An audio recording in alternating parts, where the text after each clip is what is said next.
Gipasidunggan ang usa ka sundalo sa Tagum City human niini gigukod o gidakop ang snatcher nga mitangag og 30,000 pesos nga pambayad unta sa hospital bill sa usa ka inahan.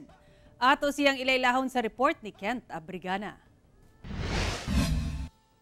Not all heroes wear capes. Mao kini ang gipamatud-an sa 29 anyos nga sundalo. Human nga way kadlok niini nga gigukod ang snatcher nga mitangag og 30,000 pesos nga pangbayad unta sa hospital bill sa usa ka inahan sa Tagum City. Meet Private First Class Jonel Perdido, usa ka Tagumenyo o gunom ka tuig na nga sundalo sa 10th Infantry Battalion. Saysay ni Jonel, off-duty siya niadtong tungura aron magpa-check up sa iyang anak nga gihilangtan. Kauban ang iyang asawa nga buntis sa ospital sa Tagum City. Dihang aduna kini nadungog nga babae nga nangayo og tabang. Paglingi na ko sir sa left side na ko sir, naaman dito ang nahitabo nga pag hablot atong snatcher sir.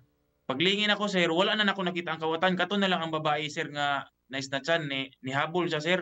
Gigukod matud pa ni Jonel ang kawatan hangtod sa nakaabot sila sa usa ka subdivision ug dito na niya kini nadakpan. Sir mo to sir, ni dayon na lang pug dagan. Kumbaga nisulod na lang sa kunhuna sir, bahala na ni. Kay ako sir, naagi ng po kawat sir, baka duha ka bisis na. Sa video makita ang suspect nga nakahapa ug nakahikot ang kamot. Dayon kini nga gidala sa kapulisan. Sumala sa inahan nga si Lorife Ulip. Dako ang iyang pagpasalamat kang Jonel. Ilabi pa nga pambayad niya ang 30,000 pesos para sa hospital bill sa iyang anak nga babae. Giday gustab sa 10th Infantry Battalion. Busa, gihatagan kini og Bronze Cross Medal sa Camp General Manuel T. Yan Sr. sa Mawab, Davao de Oro niadtong Lunes. Pinapakita lang po natin na kung gaano ka disiplinado and kung gaano ka determinado no, sa kaniyang sa kaniyang tungkulin ang ating kasundaluhan. No?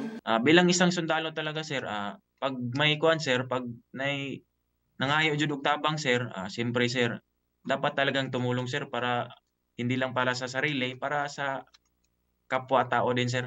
Kauban si Jojo Solarte sa kamera. Ako si Kent Abrigana para sa One Mindanao.